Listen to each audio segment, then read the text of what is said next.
بلکہ 9 مئی کے کیس میں تمہاری گرفتاری بھی ڈالیں گے اور تمہیں سزا بھی دلوائیں گے اگر تم نے عمران خان والا رستہ چنا اور ہماری خدمت نہ کی۔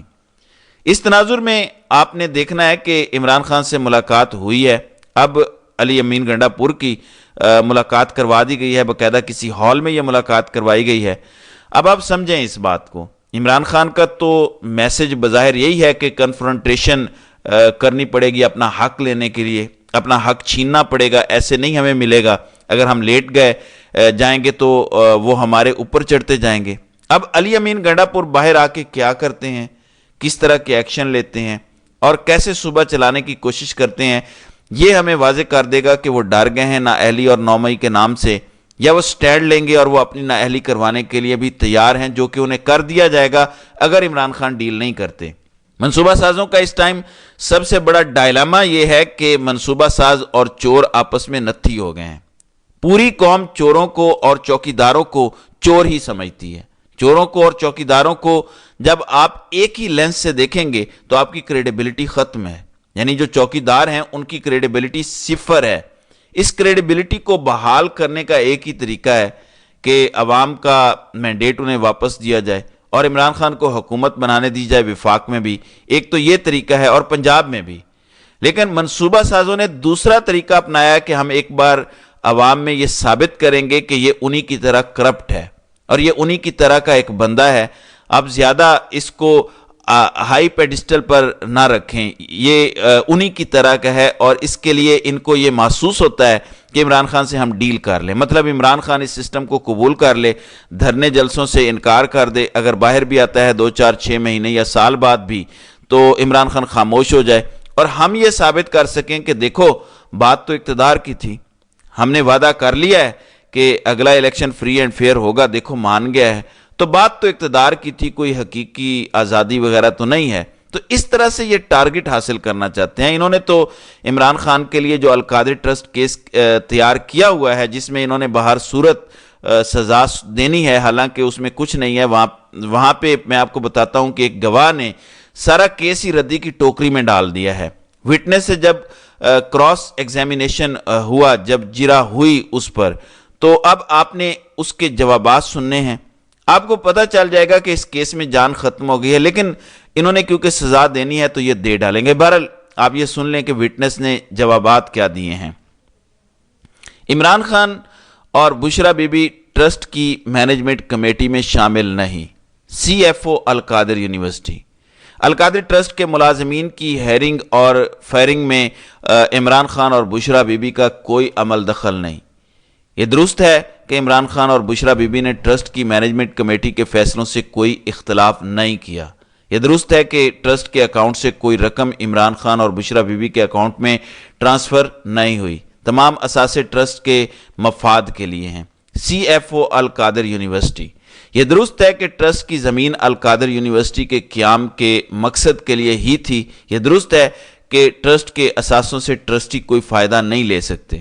یہ بھی درست ہے کہ ٹرسٹی کا رشتہ دار یا ملازم بھی ٹرسٹ کے اثاثوں سے کوئی فائدہ نہیں لے سکتا۔ یہ بھی درست ہے کہ ٹرسٹی ٹرسٹ کی زمین کو مستقبل میں ذاتی استعمال کے لیے بھی نہیں استعمال کر سکتے، یعنی یہ استعمال کے لیے نہیں دی جا سکتی۔ یہ بھی درست ہے کہ عمران خان اور بشرا بی بی ٹرسٹ کی زمین اور اثاثوں کے بینیفیشری نہیں ہیں۔ یہ بھی درست ہے کہ ٹرسٹ کے اثاثوں کے بینیفیشری ٹرسٹ میں پڑھنے والے طلباء اور فیکلٹی ممبرز ہیں۔ یہ بھی درست ہے کہ ٹرسٹ کے ٹرسٹی کسی بھی صورت ٹرسٹ کے اثاثوں کے بینیفیشری نہیں ہیں۔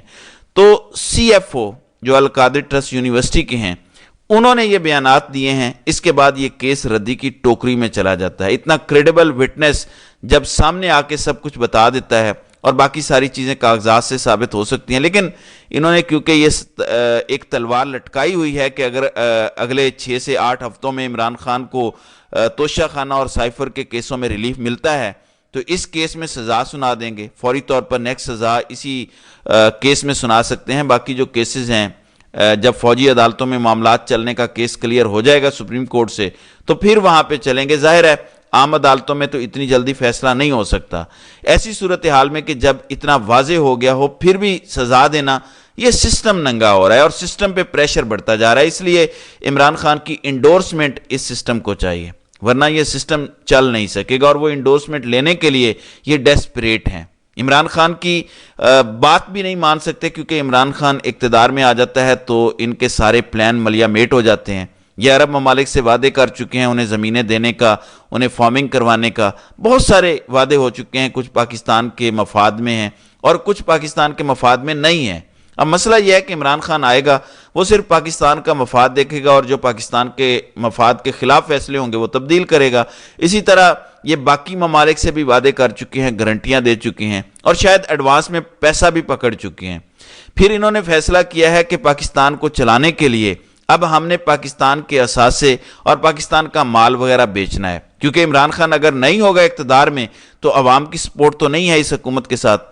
جب عوام انویسٹمنٹ نہیں کرے گی، عوام اپنا پیسہ نہیں لگائے گی، تو پھر آپ کو اپنے اثاثے بیچنے پڑیں گے، گھر کی ضروری چیزیں بیچنی پڑیں گی۔ اس ٹائم یہ کرنے کا فیصلہ ہو گیا ہے کہ گھر کی ساری ضروری چیزیں، ضروری سامان ہم نے بیچنا ہے اور ملک کو اس طرح سے ڈے ٹو ڈے بیسس پر چلانا ہے۔ تو یہ اس وقت کی صورتحال ہے۔ تو ناظرین کرام، آپ کی اس ویڈیو کے حوالے سے کیا رائے ہے؟ آپ اپنی رائے کا اظہار کامنٹ سیکشن میں ضرور کیجیے گا۔